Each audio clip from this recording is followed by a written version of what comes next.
Hi guys, and welcome to K9TV. I hope everyone out there in the land of Facebook Live is going really well. Tonight's topic is on can you socialize aggression out of a dog? Because we quite often get asked that question. So I might just give it a minute or two as you guys start to join in and say hello to me. If you can give me some thumbs up, let me know that you're here. It's always nice to know it's not I'm not just here by myself. As I'm checking on Facebook here as well, I can see people are starting to join in. Hey, thank you very much, guys. It's always nice to know that you're there with me. So, in regards to socialization, that is something that we hear so much of nowadays, which can be a really, really good thing. Hey, Deck, how are you, Dal? Nice to see you, Sarah. Excited for this. Woohoo! Love it. Thank you so much. And thank you again for saying hello. Look, I can give you guys thumbs up. So that's really cool. So socialization is something that we hear a tremendous amount in regards to, with our puppies and obviously as they go through their different developmental phases as well, which is really, really good because about 20 years ago or so, you didn't really hear too much about socialization and that type of thing as well. I can see you guys joining in. Hey, Zach, how are you, buddy? Hopefully you'll be back in Australia soon. Kayla, hello. Lisa McFadden's friend. Thank you for saying hi. One of the things that we quite often hear, not only ourselves, but also no doubt other dog trainers as well, that what happens is we hear a lot of people say, I need my dog to have more socialization because it's aggressive. I can see everyone joining in. Thank you very much. Rachel, thank you, my friend. Oh, Rachel, you won from last week. I've just seen your little face pop up there, your little photo. Hey, Paul, thanks for joining in. Love some generalization and habituation. Absolutely, Paul brings up some really good points there. Socialization and habituation are technically two different things. To make it really kind of easy, hopefully, for you guys to understand, habituation is an environmental factor. Socialization is when you're dealing with other living things. So, an easy way to kind of put it, if it's got a heartbeat, you're socializing. If it's just an inanimate object, that's habituation. But I am going to just broaden it all here and refer to it as socialization because that's how most people do understand what socialization is. So as I was saying, so many people sit there and they'll ring up and they say, look, I just acquired a dog, so maybe they've got it as it's a little bit older, and he's reactive toward other dogs, he's aggressive toward other dogs, so I need to do socialization. You can see people taking their dogs down to dog parks to help fix their antisocial, slightly aggressive behaviours. Guys, this is a nightmare. Please don't do that. You're only going to be putting not only your dog, but all the other dogs in a highly stressed environment. When it comes to socialization, that is getting our dogs used to being around other dogs and feeling the way that we like to word it is quite neutral. It doesn't mean that they have to run up and say hello to every single dog that they see. I quite often use the analogy, if you walk through a local shopping centre, you don't have to run up and hug every single person that you see, or give them a kiss or anything along those lines. That's a little bit what we might call over-socialize.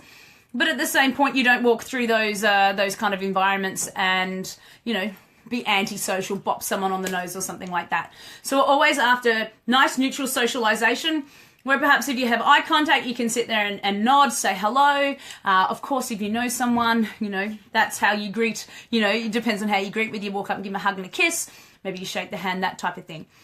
But if we're dealing with aggression, that has to be dealt with as an individual behavior, opposed to just saying, look, I'll throw my dogs in with lots of other dogs, I'll bring them down to a dog park and just go, she'd be right and the dog will get used to it.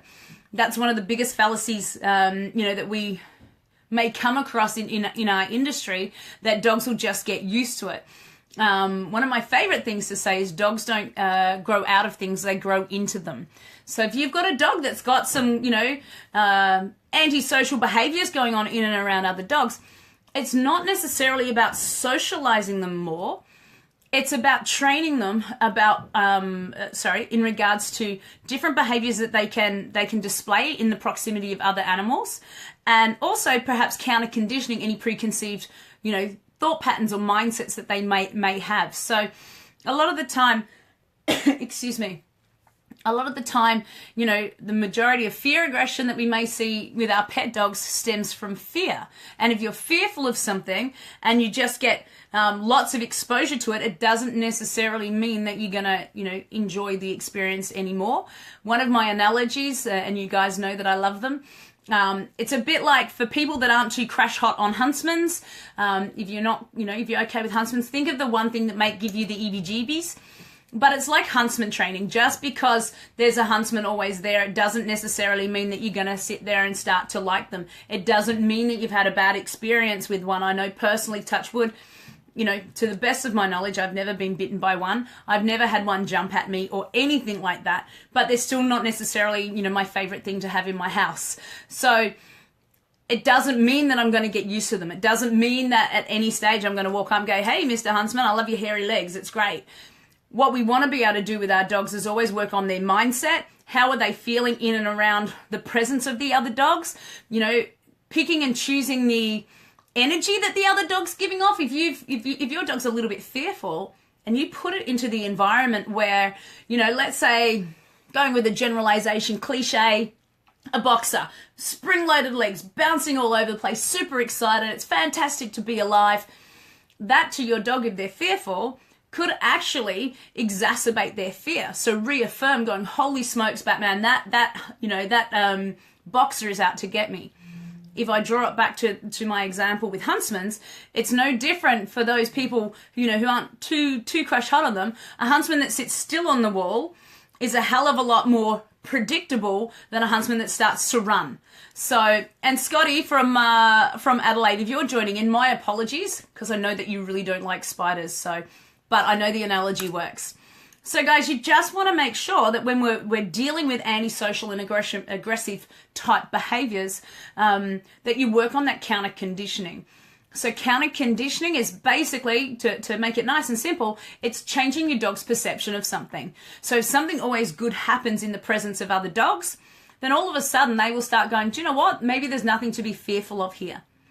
So this is where it starts to get confusing, because for a lot of people, it's not just about putting your dog in a highly social arena and an environment. It's about letting them know, darling, it's okay. I've got your back. You don't need to worry about these other dogs here, you know. And if we can do that in a controlled environment, when I say a controlled environment, that would be opposed to perhaps like an off-lead dog park where, you know, there's super social butterflies running around all over the shop. If our other dogs, so our friends' dogs or other dogs at a training centre, if they're on lead, they're controlled, and you can control what we call the critical distance. So the critical distance is the distance at where, if you would, your dog can be comfortable. Okay, if you're too far back, your dog may not even know that there's another dog there. Or if you come too close, your dog will become beyond threshold. Again, think of a spider, guys. How close can you get to a spider before you're going to start to flip out and lose your wobbles? So what we want to be able to do is work right on that critical distance, build your dog's confidence, but making sure the dog on the external perimeter isn't inadvertently walking closer to you. So you'll quite often see issues like this arise if you're taking your dog for a walk. Guys, thank you for, I can see all these little thumbs up and love hearts shooting across the page. Thank you. I will come back and check some comments shortly because I can see them coming up. We quite often run into issues in and around this if you're walking your dog down a footpath or down a narrow road. And what can happen is you're working with your dog and all of a sudden around the corner comes another person walking their dog and hopefully on lead. The tricky thing with this, the other dog is getting closer to your dog, which is reducing that distance, and it's going to get to the point where your dog may sit there and go, this is not on, and that's when you start, you might, get the lunging, the growling, the carrying on like a pork chop. Guys, set your dogs up for success. It's not about the socialization per se. Socialization is absolutely brilliant, and we want to do that to prevent antisocial behaviors moving forward. But if we've come up with an issue with some socialization issues in regards to your dogs displaying, antisocial behaviors, what we want to do is come in at a nice level, sit there and teach them an alternative. It's not a matter of just throwing them in and saying, she'd be right, mate, and let them go. Again, another analogy would be, if someone doesn't like crowds or has a little bit of a social phobia, you wouldn't take them. I'm in Melbourne. One of our biggest shopping centre here is Chadstone. You wouldn't take someone that doesn't like crowds, dump them in the middle of Chadstone Shopping Centre and said, she'll be right, mate, I'll come pick you up in about an hour. What we want to be able to do is slowly build the dog's confidence, or in that case, the individual's confidence. Know that they have different behaviours that can display that are rewarding. Also give them opportunities to alleviate that pressure so they can move back. There'd be nothing better than if you're sitting there and you're working really hard with your dog to reduce its critical distance when it starts to get antisocial in and around another dog. If your dog just turns around and if you're on the other end of the lead, looks at you and goes, do you know what? I think you can get me out of here now. And then they choose to move away, opposed to moving forward with potentially aggressive behaviours. So, guys, I'm just going to have a look through your comments. If you have any questions, please pop them in the comment box below. I've just seen a spider pop up on my screen. Hang on one second, guys. Let's have a look here. Hey, Ree, thanks for joining in. Yes, you did win, Rach. Hi, Nicole. Hi, Mandy. Hi, Stuart. Hey, Del, how are you? What do you mean you don't hug everyone you see? Dallas, you brought it up, so therefore I now have free reign. So my gorgeous friend Dallas, I was sitting on her couch, and we both got our laptops working away, and she was at one end and I was at the other, and if you would, our kind of feet were in the middle. And I think I'd only known Dallas for probably maybe 2 days. I was up running a seminar in Canberra, and next thing you know, Dallas is very gently just rubbing my leg. And I'm like, this is interesting. And I've just stopped and I've looked at her, and all of a sudden, poor Dell, she's lost all the colour in her face and gone, that's not the dog, is it? And I'm like, no, Dallas, it's my leg. So that's one of my treasured stories from Canberra. That's what happens. Hey, Bridie, how are you, Dal? Do you even age? Oh, oh, you're a sweetheart. Thank you. Hey, Lisa. Hey, Amy. So it's Amy Smith who's put up a spider there. Sarah, does this also work for dogs that aren't antisocial but are too social? Great question, Sarah.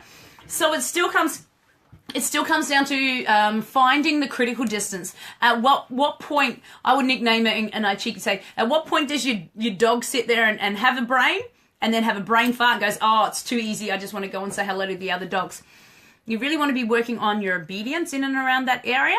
And again, it's that critical distance. At what point can your dog sit there and go, there's a dog, but there's my mum, but there's a dog and there's my mum. That's the point that you want to be able to work with your dog. The tricky thing with a little bit too social dogs, if you would, what starts to happen is every single time that they have an interaction with another dog, this is assuming that it's all fun, that is very hard to make your cool factor any higher, because that reward is phenomenal. I imagine, Sarah, that you're not running around in duck poo and rolling in the mud and we just don't play like dogs.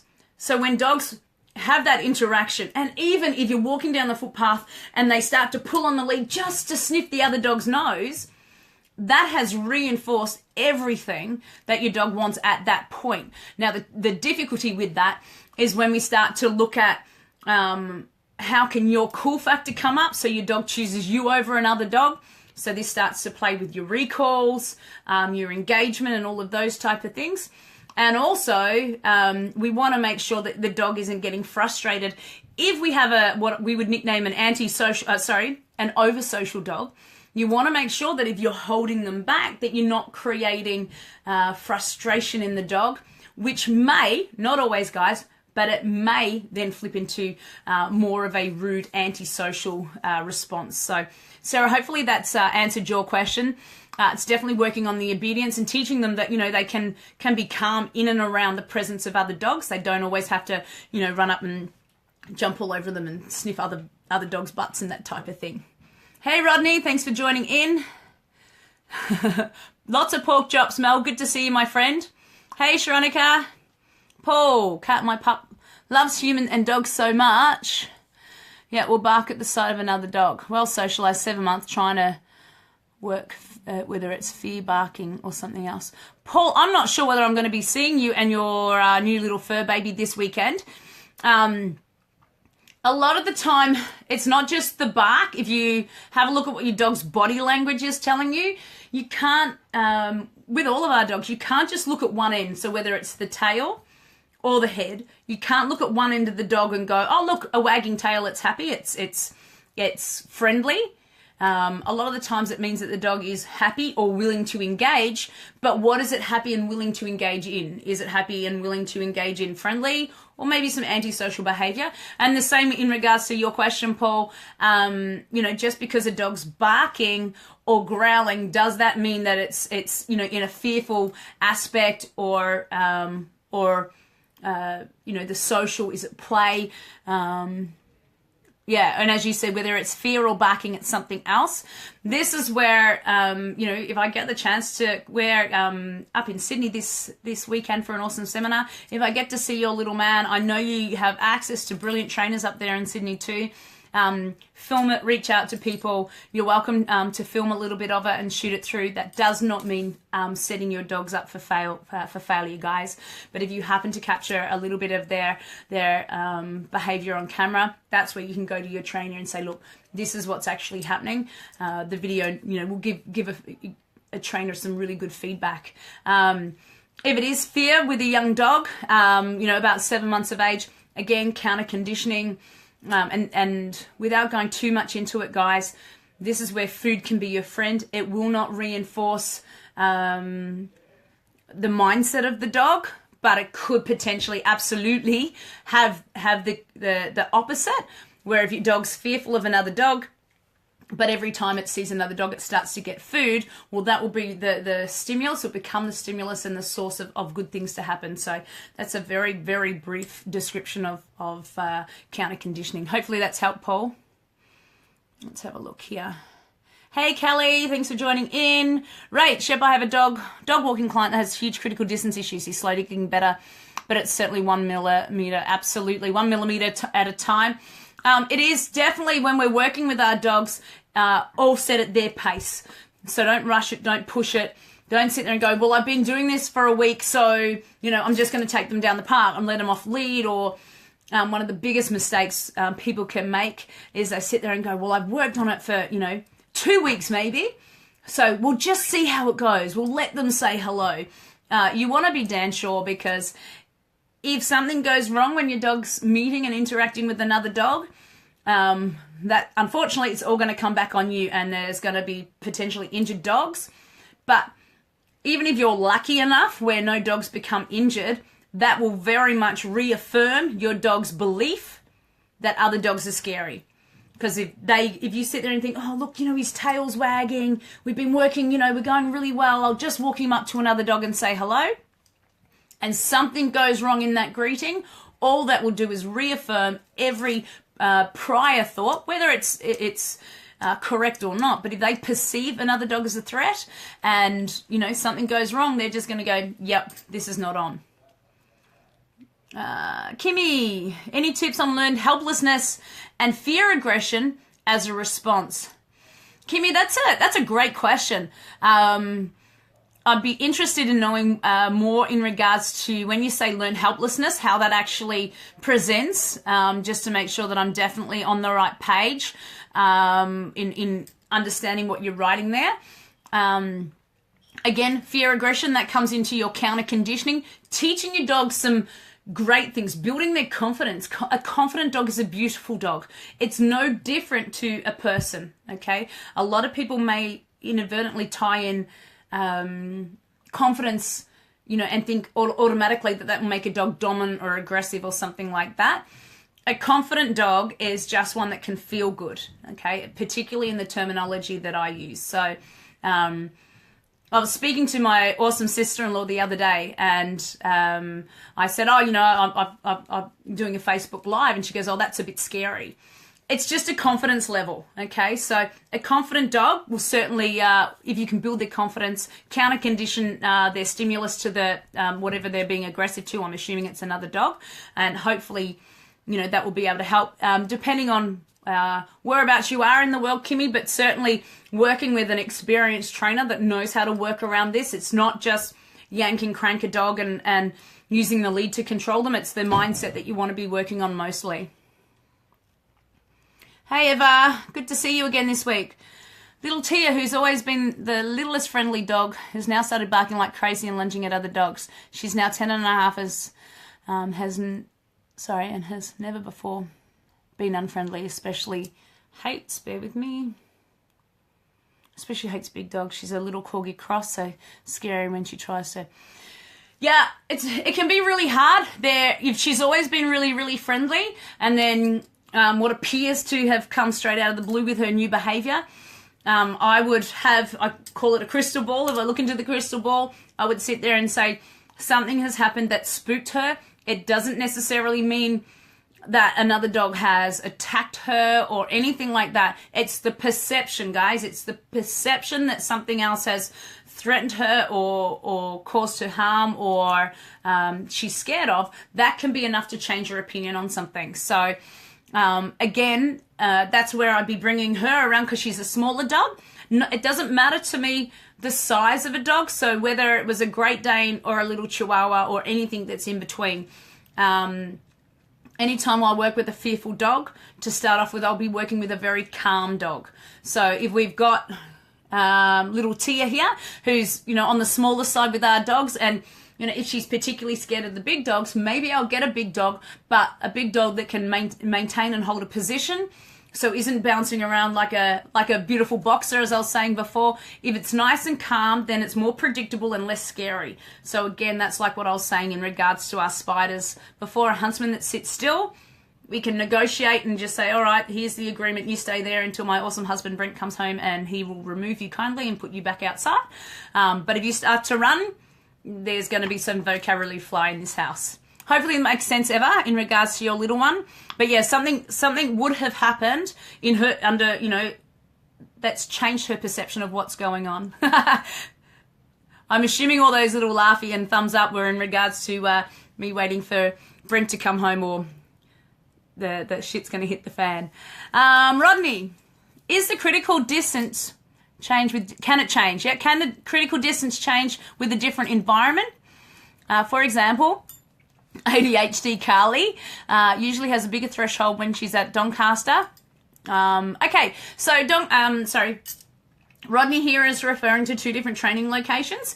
Yes, it absolutely can change. I think with Carly, though, because I know Carly specifically, it will be what she's used to. Dogs will certainly become accustomed to specific locations and go, okay, in this location I behave in a certain way, but perhaps changing the environment can certainly bring out different behaviors. Very quick little analogy.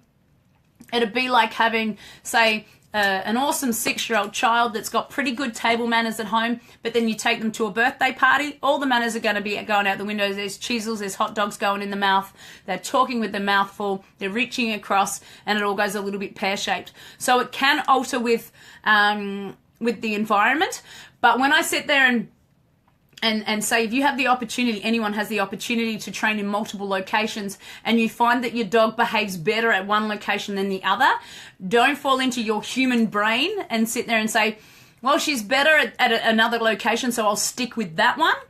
If you can sit there and kind of mix it up a little bit, use the environment where perhaps your dog's obedience isn't right on point, and that is a beautiful environment to start your training. Yeah, quite often, again, it's not about setting your dogs up to failure. We are talking right on the edge, and particularly with Carly, knowing that obviously South Morang is a little bit more challenging for her with her training.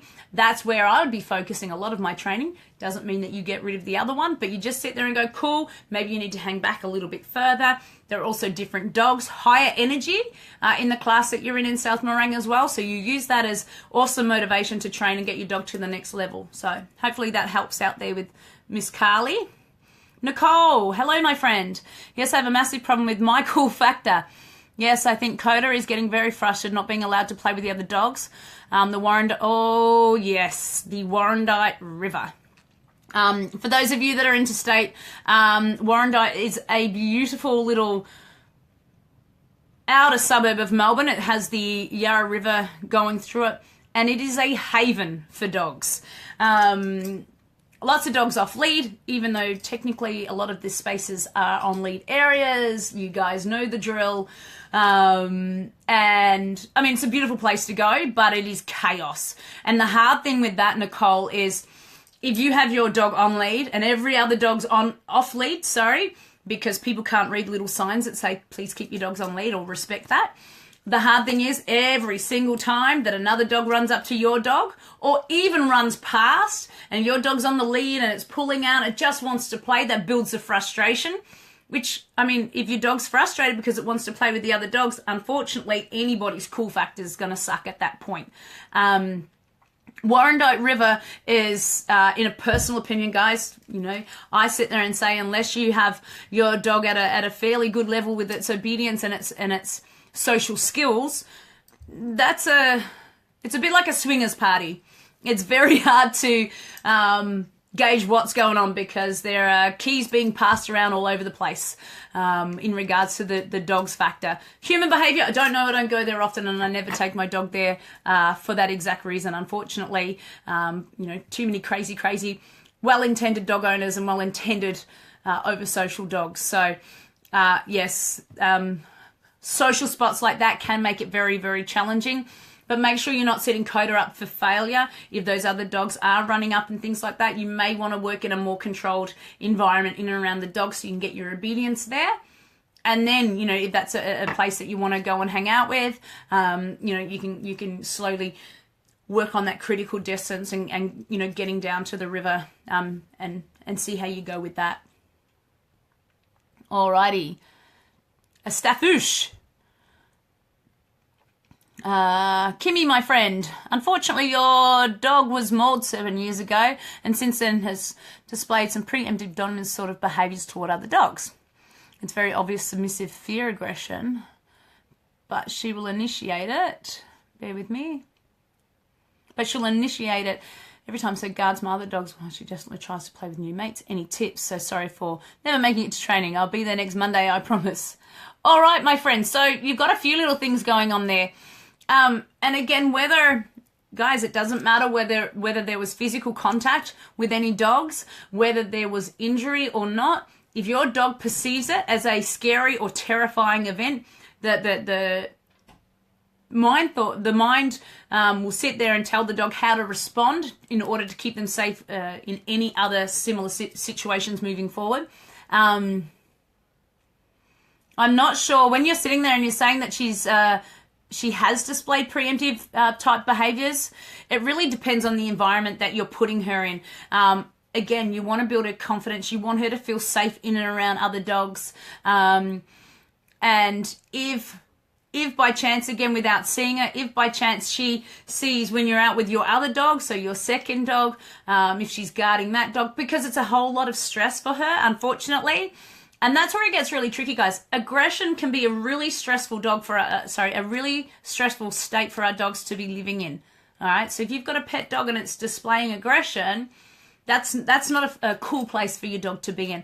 No different to you and I. You know, we don't want to wake up in the morning and be angry and be, you know, snapping at people and just have that short temper. It takes a lot out of us. Your adrenaline glands are pumping. You've got high cortisol levels. So your dog's experience it the same. If we can sit there and facilitate and advocate for our dogs to put them in a safer environment, that can really work. So, you know, bring it down to training, Dale, and we can have a look at how she goes in and around that situation, finding the critical distance, having lots of fun. So she should love it. Woohoo! Rachel, see you in Sunday. Make sure you come up and say hi, my friend. Hi, Laura. How are you? Kat, my 12-month-old GSD. Just in case anyone isn't sure, GSD is a golden shepherd dog. When he gets out of the trailer or the car, his tail is curled up, his heckles are up, and he barks but doesn't seem to show aggression. Not sure how to fix. Interesting, guys. Bear in mind, I don't necessarily know a lot of the dogs here, so I can give, you know, broad kind of ideas. So I call, again, it's the crystal ball. I would sit there and say, if you're saying that he doesn't seem to show aggression, but he's certainly displaying the first little signs of it, I would sit there and think, if I look in my crystal ball, that would be fear. Okay, so he gets out, he's unsure of what's going on, so he puts on his bravado and he puffs himself up and you know, just kind of has that, if you would, frill-necked lizard, so puffs himself up and that type of thing. So just making sure when he gets out of the car, he's in a nice, calm environment. Make sure if you get him out of the car, I'm not sure the environment that you're in, whether he is... you know, whether you're confirmation and you're at a show or a trial or something like that, make sure if he's getting out, he's not directly in front of other dogs or all those types of things. So certainly having a look at the environment when you're getting him out. And perhaps the minute you get him out, if he's got good obedience, you can throw some obedience in there. That'll help build his confidence so his brain can go, instead of, holy smokes, Batman, these, you know, dogs or the environment, you know, might be out to get me. Oh, I know, I can sit, I get rewarded, good things happen. That may work for you there, Laurel. Hey, Conley, are you seeing an increase or decrease of fear aggression in dogs? Ripper question. I would have to say, unfortunately, that I'm seeing an increase in fear aggression with dogs, and there are a number of factors with that. Breeding, absolutely. As we start to get our designer dogs, if you would, and I'm not against mixed breeds or anything like this. A dog's a dog, guys. But unfortunately, what can happen a lot of the times, the people that are, you know, breeding these dogs, not necessarily understanding that timidity and fear is very much, you know, can very much be a genetic trait. So that's where it can get a little bit tricky, and particularly now with how easy it is to buy dogs from interstate, without necessarily knowing where the dogs are coming from, or the, you know, the temperaments of the parents and that type of thing. Guys, anyone can put stuff up on the website, pretty pictures, stock photos and stuff like that. You just want to be careful in and around those areas. But unfortunately, absolutely, I am seeing an increase in fear aggression. Also, a lot more people, you know, have dogs than perhaps maybe they would have. You know, you look at our social situation, a lot of people are waiting a lot longer until they have children, so they're getting what they refer as their fur babies first, so they get a dog. They have the beautiful, most beautiful, best of intentions, but they're putting a lot of human emotion onto a dog, so anthropomorphism. Guys, as a whole, it's a mixing bowl of stuff going on, but yeah, I am definitely seeing a lot more of an increase in the fear aggression. That's a ripper question, Paul. Thank you. Eva, a couple of weeks is never enough. No, never. Guys, our dogs are always learning, no matter what. It's the same as a child. You know, if you have your child living in your house from, let's say a child's critical period is, let's say it's you know, from birth to 12 years. So, you know, they're a parrot. You got to watch everything you say, because if one little word slips out, the next thing you know, you're going to be hearing the F-bomb left, right, and center. Our dogs are always learning, always copying us, always taking in from their environment. So a couple of weeks is never enough, because in a heartbeat, something else can occur, and then you're going to have a completely different behavior.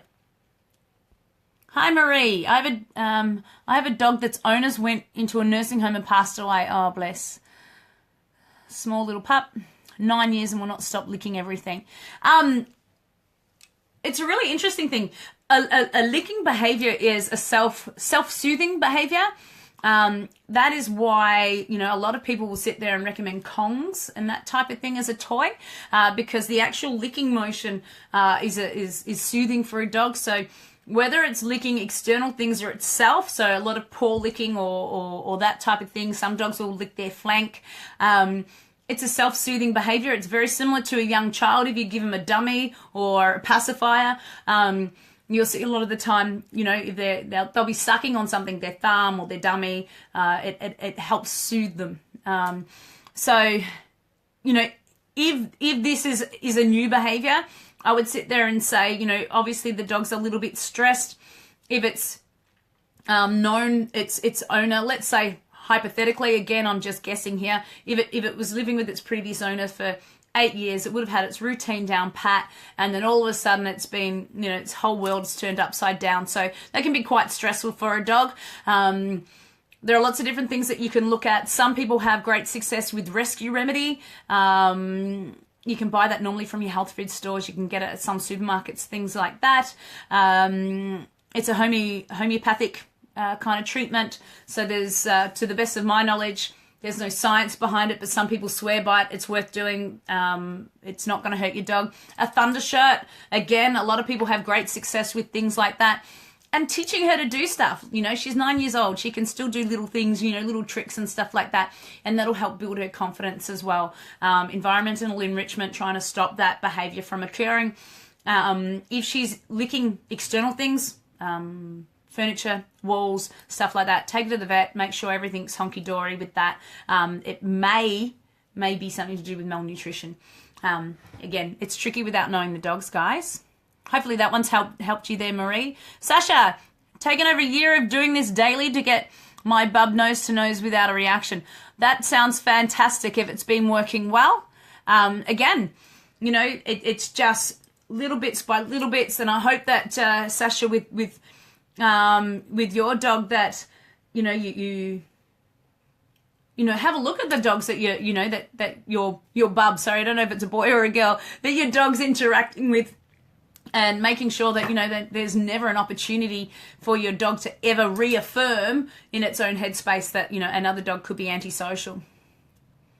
Eva, awesome. Glad I answered your question. Here, Kirsten. How you doing, my lovely? Can't hear a word as I've put you on silent. Well, that's an interesting one. Normally even putting me on silent wouldn't work. Love the topic. Enjoy Pilates, my friend. I'm assuming I'll see you in Sydney. Joanne, hi Kat. You may remember a little squeaky lick. I do. And he has the most beautiful little lips. He always looks like he's blowing a kiss. He's I would call him a Kelpie. Kelpie will do, I think. He can sit, take food, do tricks. Absolutely. I remember him doing all this cool stuff, but continues to be very vocal at the same time. What do you think? I think with him, it could be a mixture of anxiety and excitement. And guys, these are very closely related behaviors. You know, if you get a dog that's so excited, it can very quickly just tip over and be anxious. To give you an easy analogy for many of you that it might make sense, it's like if you get a young child, they get so excited, it can very quickly turn to tears. So it is a tricky one. It would depend on the environment, external factors, how many dogs are around. You know, you really want to have a look at the external factors, and you may be able to do a process of elimination. Look at his body language. If he, you know, is still really confident and throwing out the obedience and throwing, just even volunteering his tricks and stuff like that, then it may be leaning more to the fact that he's excitement, because we do get some leaky dogs. We refer to leaking when you get the squeaking and that type of stuff. So it'd be an interesting one. Film it and send it through. I'd love to have a look. He's a sweet little boy too. Hey Marie, thanks for joining in. Very obsessed licking. Not suckling, just licking anything from carpet to pillows. I had a boxer years ago that you guys helped me so much with, Therese. Oh, thank you so much. And the most amazing girl. Thank you. Sadly. Oh, hang on. Oops. Bear with me. Oh, damn snakes. Sorry to hear that, Dal. Again, it could still be very much related to stress. Make sure your dog's on a premium food. Again, you know, without knowing what her health is like, making sure that, you know, everything's being ticked there, that we're not missing anything from the medical aspect of it. But assuming that everything like that is all okay, I would be looking at environmental enrichment, teaching her some fun little tricks. Be mindful, at 9 years of age, if my memory serves me correct, I've gone through a few messages, you know, she may have arthritis, she may be a little bit stiff. That's cool. We can still teach our dogs lots of little simple tricks that'll make her feel like an absolute rock star. And thank you for your beautiful words in regards to your boxer, and I'm so sorry that you lost her. Hey Peter, English Staffy Zeus. Still doing the beginner class. How do I know when he's ready to move up? So once a month. That's the tricky thing, Peter. Once a month. So that's fantastic. You're bringing your dog down to a group class. That's an hour a month. that your dogs, and you in particular are learning how to deal with in and around obedience and that type of stuff. The tricky thing is there's a hell of a lot more hours. If we look at it like scales, we've got 1 hour where we're learning exactly the desired behavior and what it is that we're trying to do. But there are a lot of other hours in that month that your dog is self-rewarding for doing, other behaviors, and it doesn't necessarily mean naughty behaviors. So it's certainly one of those things, if you're coming down to training this weekend, have a chat to the trainers that will be in your class, and they'll be able to have a look and give you some pointers specifically in regards to getting Zeus in and up to the next level. So come down, speak to the trainers, guys. Thanks, Peter. Amy, off to touch footy. Woohoo! Good way to stay fit. Thanks, Amy. Great work. What's better is you share it. Yep, absolutely. Thank you. Kimmy, if you don't have time to cover this tonight, then no worries. I'll contact you later. Learned helplessness. I'm meant to be coming to you as my home centre for NDTF. Well, that's always a bonus. I can help you there. Let's have a look here. Sorry. Oh, big message. Hang on.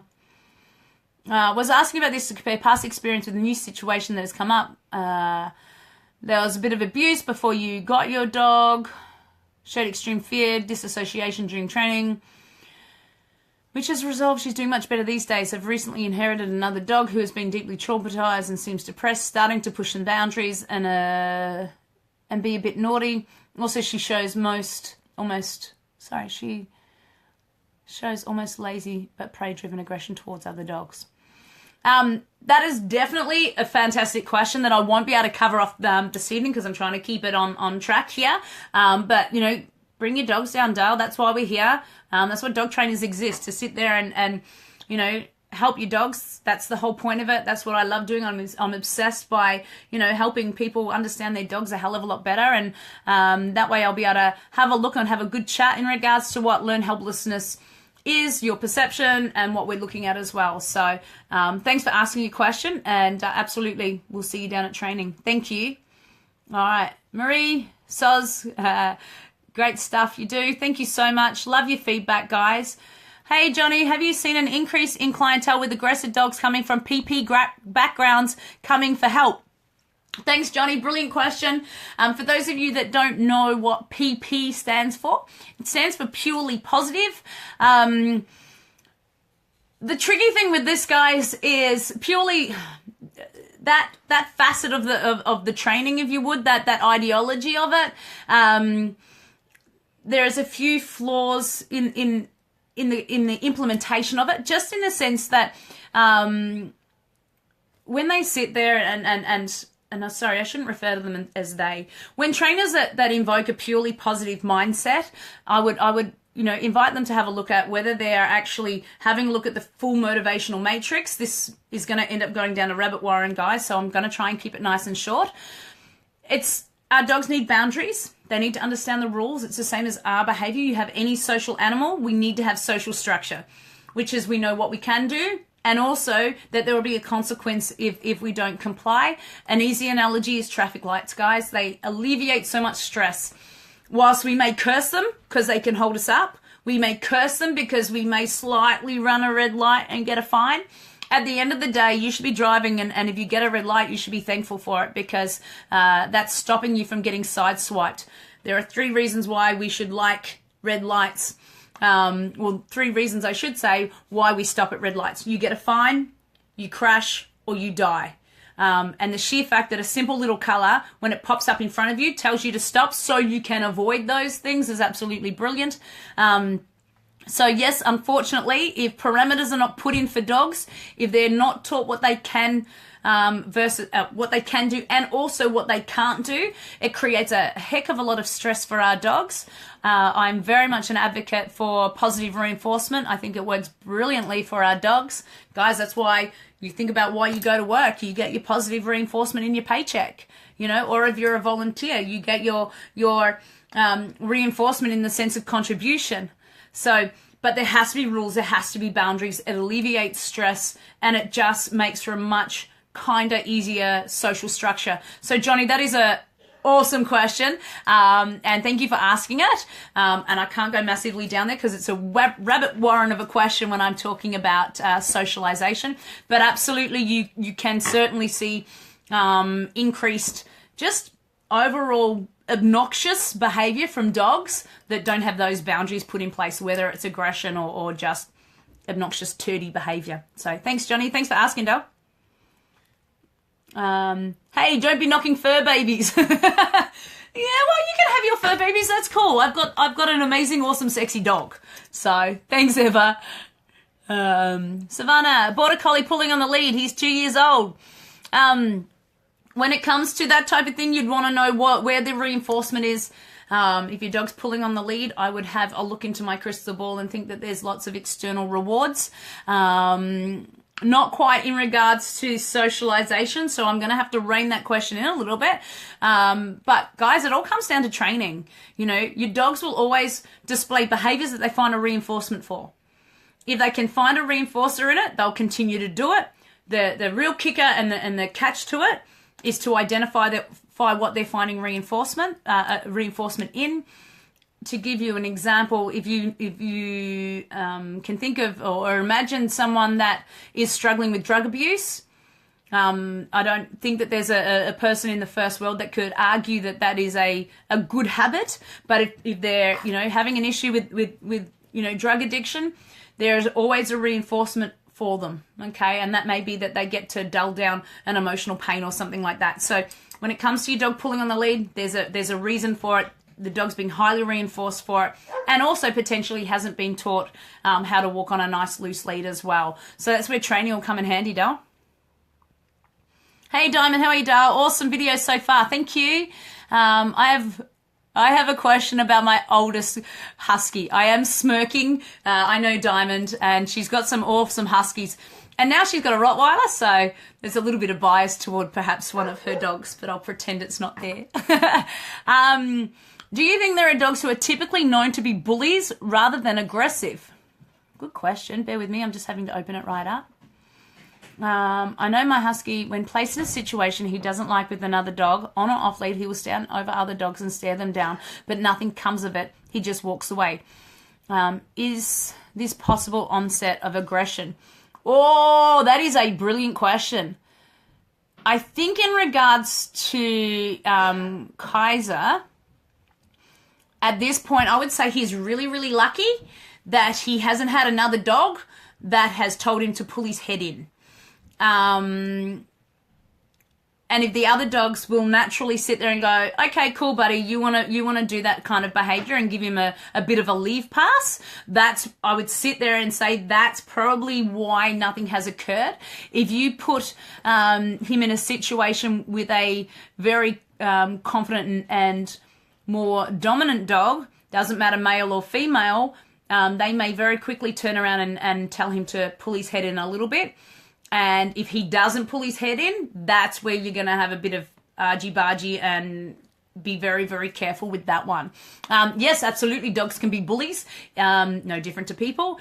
If you get reinforcement from it, if you get what you want through bullying behavior and no one tells you to pull your head in, hopefully in the case of good dog training and things like that, there's going to come a time where if it's been a highly reinforced behavior and you haven't listened to subtle cues, perhaps one day somebody who's bigger than you, stronger than you, will have an interaction with you, and it's a steep learning curve. So be careful with that one, absolutely, because you've got a blessing there because you know that that's what he can do. Either pick and choose very, very carefully the dogs that he's interacting with. Again, if he tried to pull that on a dog that won't stand for it, you could get some argy-bargy, so be mindful. Hey, Colleen, any advice for a dog that displays a lot of resource guarding in the home? Guarding myself as his owner, food, his bed, and certain spaces in the house. Absolutely. Good dog training. I know I've been saying that quite a bit. It's a little bit off topic of what we're working on tonight. Tonight we're talking about socialization and can we socialize aggression out of our dogs. You're very welcome to send us through an email. I can help you with that. You want to make sure that resource guarding doesn't exacerbate.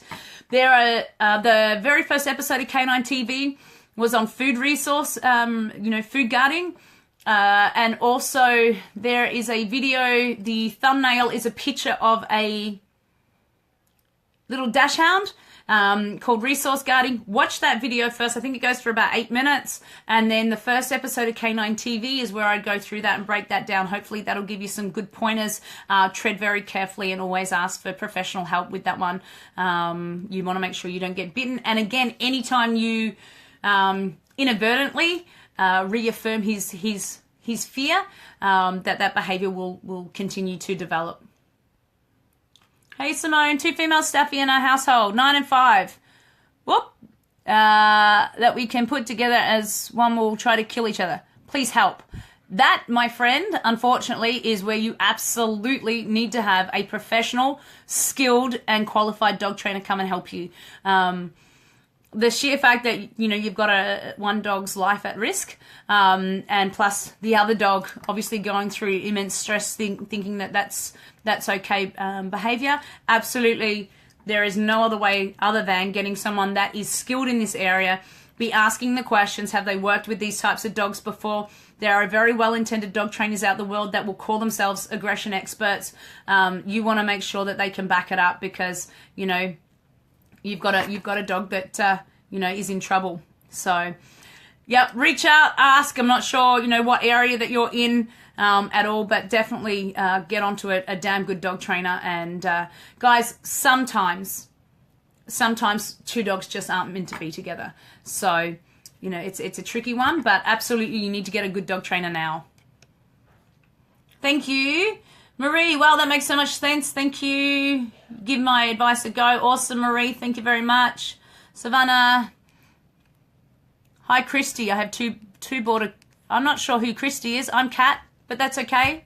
Maybe you're speaking to somebody else. I think I talked about that border collie previously in regards to pulling on the lead. If not, you can watch it back, and I've pretty much covered a border collie that's 2. Jason Spence, I do remember your very handsome boy, and I cannot remember his name.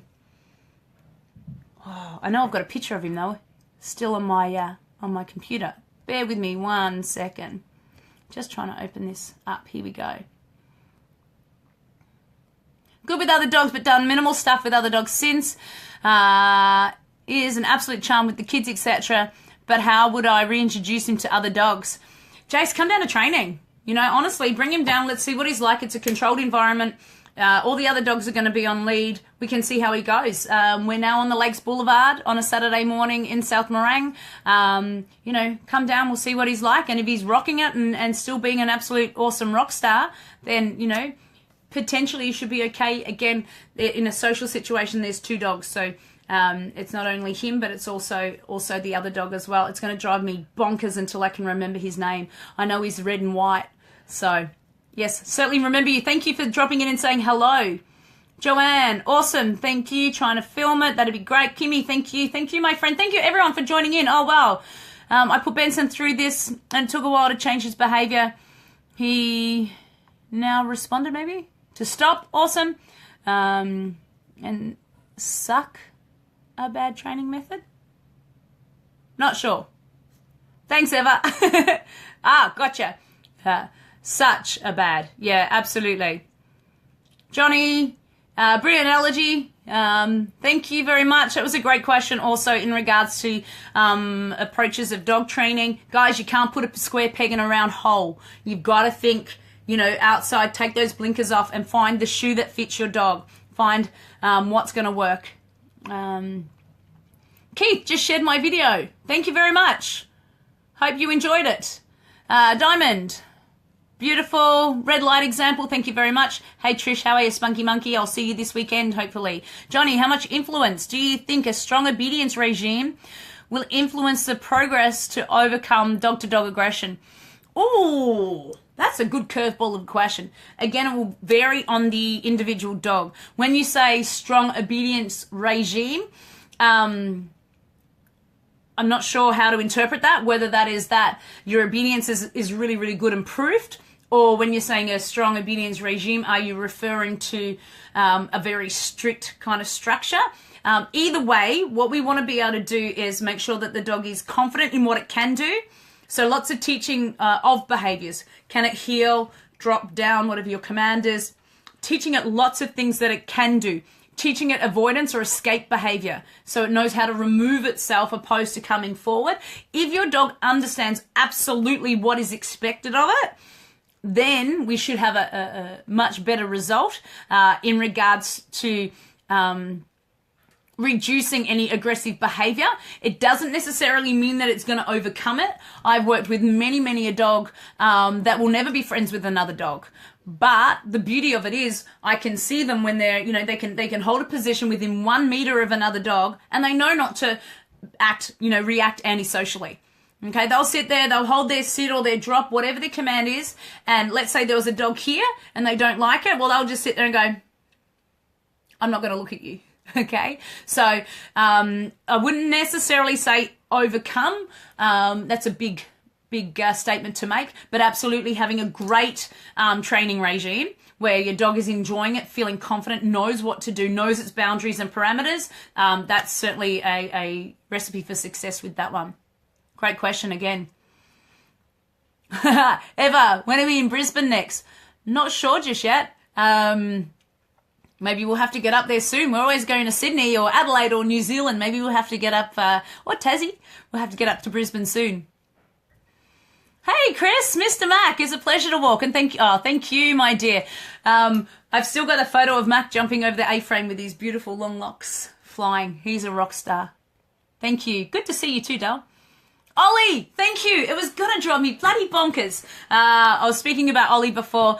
He used to come down to training about 5 years ago. I'm a very visual person, so thank you for letting me know. I'll sleep much better now. In regards to critical distance, asked Kimmy, any tips on recognizing this before it is breached so that a fearful or aggressive response to other dogs isn't reinforced accidentally? Great question. Again, make sure the other dog, the external dog, is controlled. Okay, what I mean by that, controlled, that they're not walking, that they're not coming forward and going out and coming forward, because that's constantly changing the critical distance, so that they're secured in a spot. So if you've got somebody else holding their dog, I'll put an X on the ground and say, stand on this, do not move. Okay, so I know exactly where the other dog's going to be.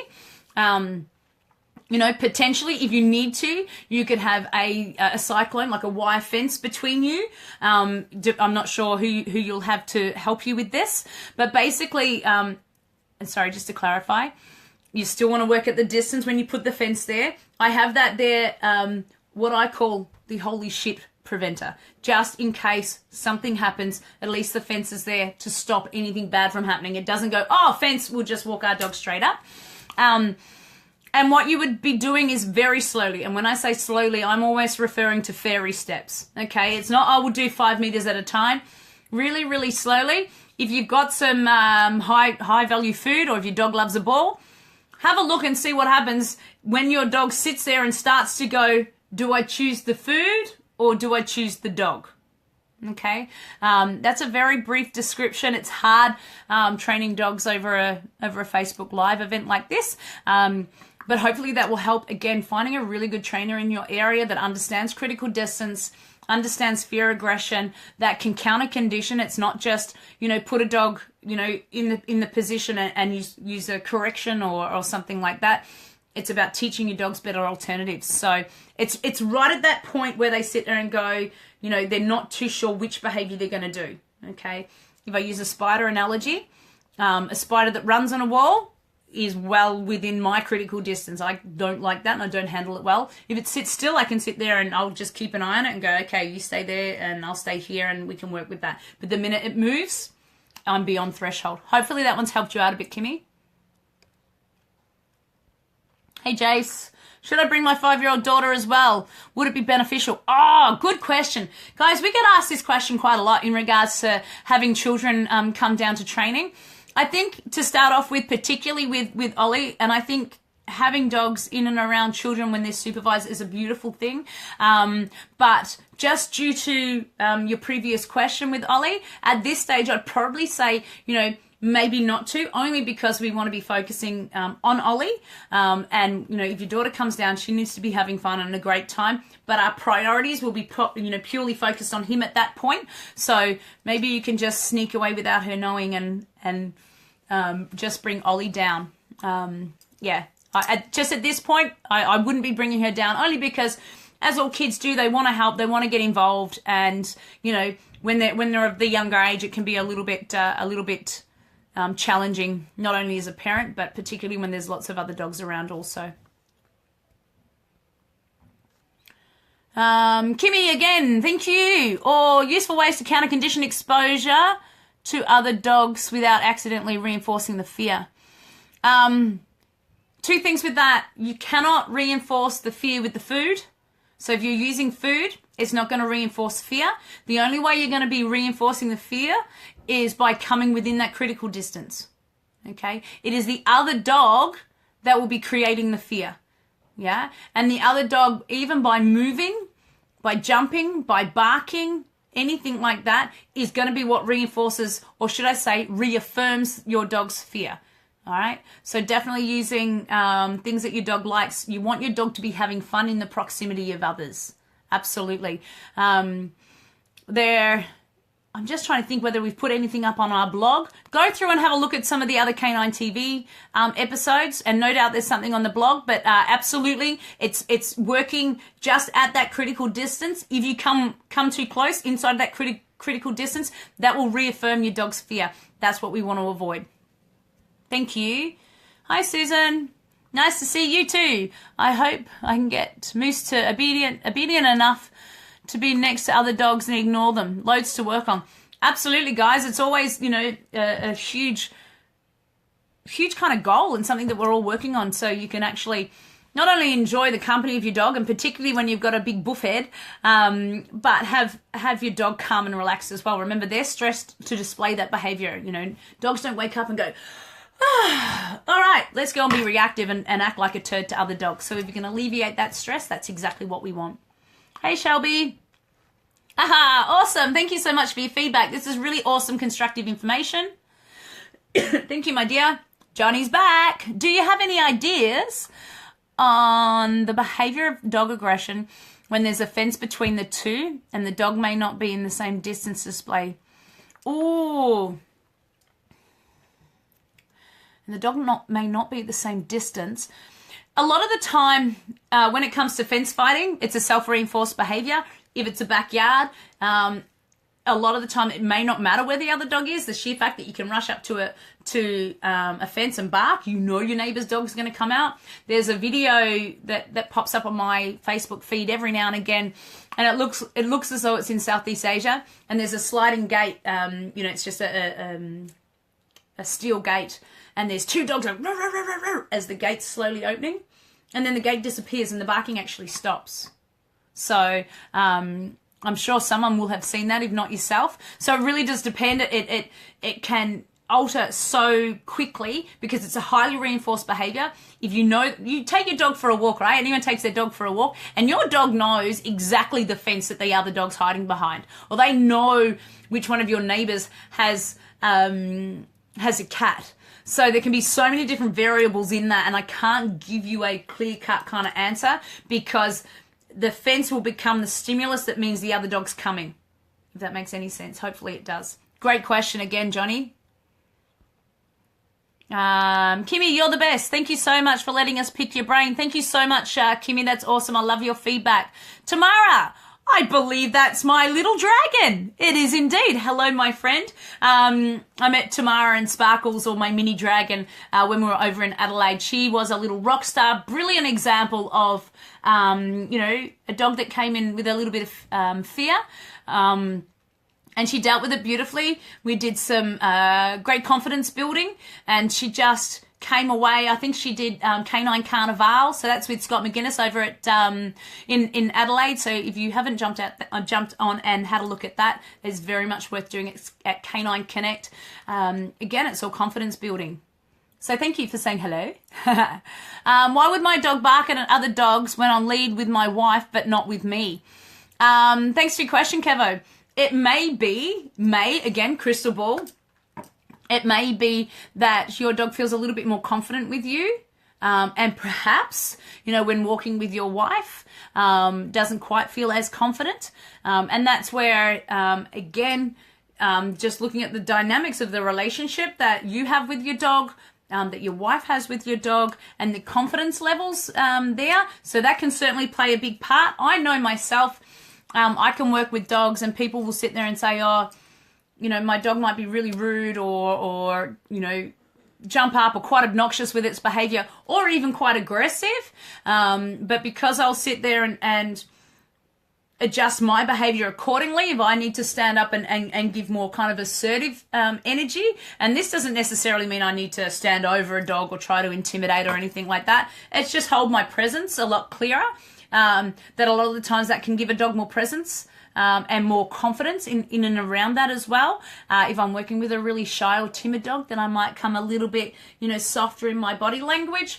So the way that we respond and the way that we act will certainly have a big effect on the way that your dog feels also. Great question.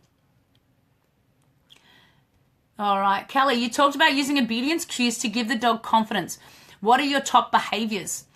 Oh, fantastic question. Okay, if I'm going to split this question in two. In regards to obedience positions, I would sit there and say that the drop is probably one of my higher, if my dog's in close proximity, my higher ones. That's pretty cool. You tell your dog to drop, or with Platz, he will go immediately down into position. He feels powerful. He loves it. Great control over a dog that knows how to go down into the drop down Platz. They're just words, guys. Recall, I think, is a really, really good command. And also having your dog out or give something. I think they're for me probably the three off the top of my head best commands. But in regards to building confidence, it depends on the dog. And the reason I say this, when you put a dog under pressure, if it's got very limited obedience, under that pressure, it's probably not even going to know how to sit. So I might just start off with the dog just catching food. And then once the dog starts, to get this bit of an idea, oh, there's food coming, I can catch the food. Then I might just ask the dog, sit, and see if it'll happen. If it does, awesome, I can release the dog and feed it. So it depends on the level of stress that your dog's in, what it's capable of actually doing at that time. You don't want to put too much pressure on your dog. Same as us, guys. We don't like being put under so much pressure where we can't perform the task. It's just enough so the dog's having fun. That's a great question. To start off with, a sit. Most dogs know how to sit. Whatever the dog has fun with. I've seen some beautiful dogs as I'm building confidence with them, and they'll start to volunteer the sit, and the next thing you know, there's like a high five coming, and it's just the dog going through and volunteering it. I'm working with a gorgeous little Kelpie at the moment who's super social, probably a little bit too over, and he will sit there and he will throw out all the behaviours now. He will go down into the drop position. He sits, he shakes, he high fives, he'll spin, he'll do all this stuff. The trick with the Kelpie, I always sit there and say it's like having Einstein with amphetamines. You need to then calm the brain a little bit because, again, too much excitement can lead to anxiety and very quickly it can tip over. So great question. Thanks for asking, Kelly. You're very welcome, Kevo. Tess, my friend. Hi, Kat. You worked on incrementally decreasing the distance between the fearful stimulus out of the dog and focus on your dog learning as an alternative acceptable behaviour. Isn't it still bear with me, isn't it still a risk that when faced with a stressful situation, the instinctive aggressive behaviour will re-emerge as the aggression was suppressed and not eliminated entirely? Now, the word suppress, I'm just going to go back up and reread the beginning. If you work on incrementally decreasing the distance between the fearful, yes, and learning alternative acceptable behaviour, isn't there a risk that when faced? Okay, great question. So, thanks for asking too, Tess. So in regards to suppress, I'm not into suppressing behaviours, okay? When you suppress a behaviour, it's the mindset is still there. So the instinctive goal of the dog is still in here. It's just the sheer fact they're turning into a silent assassin. So the last thing I want to do is suppress a behaviour. I'm just making sure because it's a great question. So incrementally, absolutely decreasing the distance, which is your critical distance, and focus your dog on learning alternate acceptable behaviours. So once we can teach our dogs to perform other behaviours, that's exactly what we want to do. At no point, if we're teaching other behaviours, are we suppressing. Okay, we're giving our dogs more options. To suppress a behavior, that's more of your old school kind of training, whereas if a dog showed a massive antisocial or even a minimal antisocial behavior, that they would get a high level correction. So, maybe a leash correction or something like that. What happens with that? It doesn't necessarily change the dog's perception. So I would argue, if I understand your question correctly, that there hasn't been counter conditioning done with that. So it's definitely not about suppressing. It's changing the perception of the dog. So when they're in and around another dog, that they're no longer feeling threatened or fearful. Okay, so hopefully that's made sense with in regards to that. However, if you put a dog under enough pressure, even if, you've worked really, really well, you've totally, reduced the critical distance and the dog's pretty cool. And I spoke about this early with some of the other questions as well. If you're pushed far enough, then yes, you will potentially absolutely see those behaviors. You can't unlearn. There is no such thing as a delete button in behavior. You can train over the top of it. You can teach different behaviors. You can also teach the behaviors that are not acceptable. So that gives your dogs a choice. When we have choice, again, that's our red light and our green light. When you have a choice, you're empowered. Okay. But I never want to suppress a behavior, because then the mindset still is, stress in and around the other dog. So Tess, great question. Hopefully I've made sense to you, there. I'm just double reading it or triple reading it.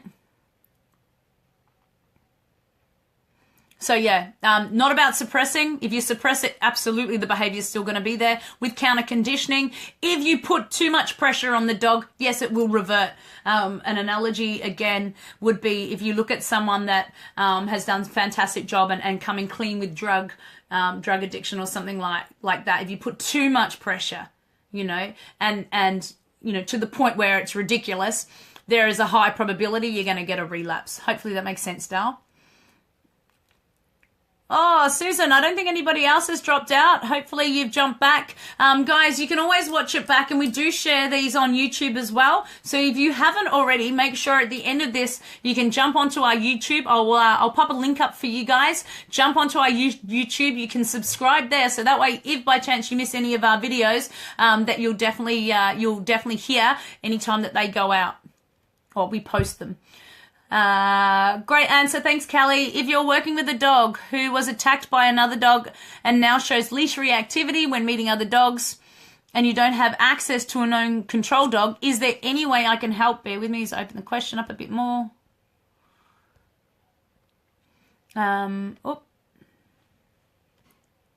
Sorry, just bear with me. And you don't have access to a control dog, is there any way I can help the client other than obedience and confidence building? Oh,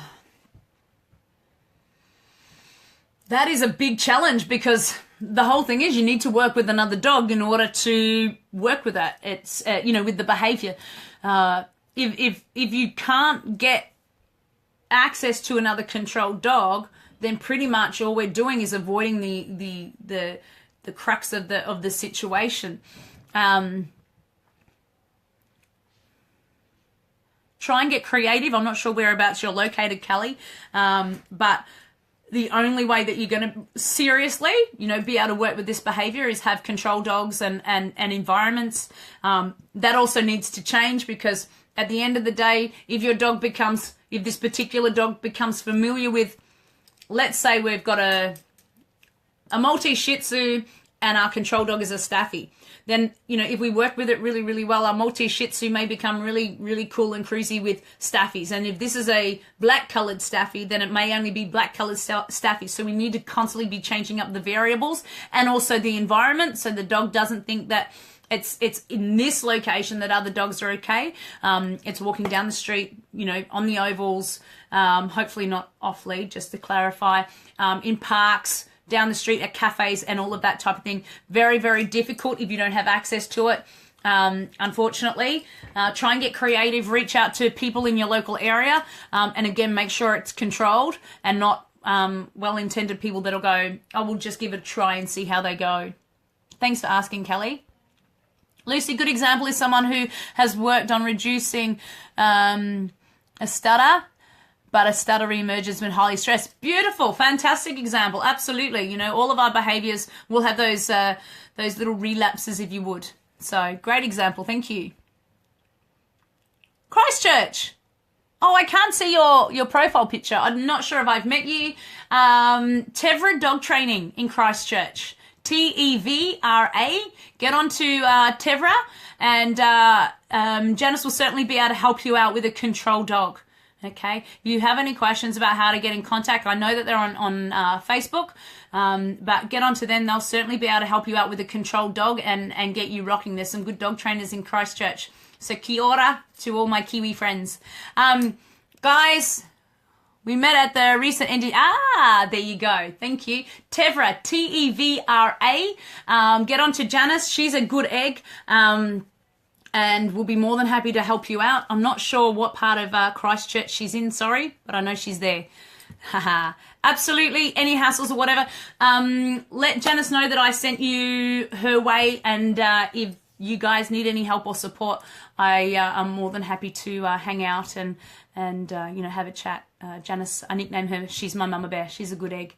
Guys, thank you so much again for tuning in. If there's any particular topic that you'd like me to cover off in a K9 TV episode, just let me know. You can shoot them through or pop them even down below. That'd be super duper. I will put a link up for you for our YouTube so you can subscribe to that. For those of you that are coming up to or coming down or already in Sydney, we will see you there this week. If you haven't met me, make sure you come up, say hello, introduce yourself. I'm a friendly person. And last time I checked, I'm the only one that kind of attends most of these dog training seminars with pink hair. And my awesome husband has the beard. So pink hair and beard, you can't miss us. Come up, say hi. We'd love to see you. And then we're back down in Melbourne with Tyler Mudo the following week. Guys, again, thank you so much. Love hanging out with you. Be a rock star. Go love your dog. And we'll speak soon. Mwah. See ya.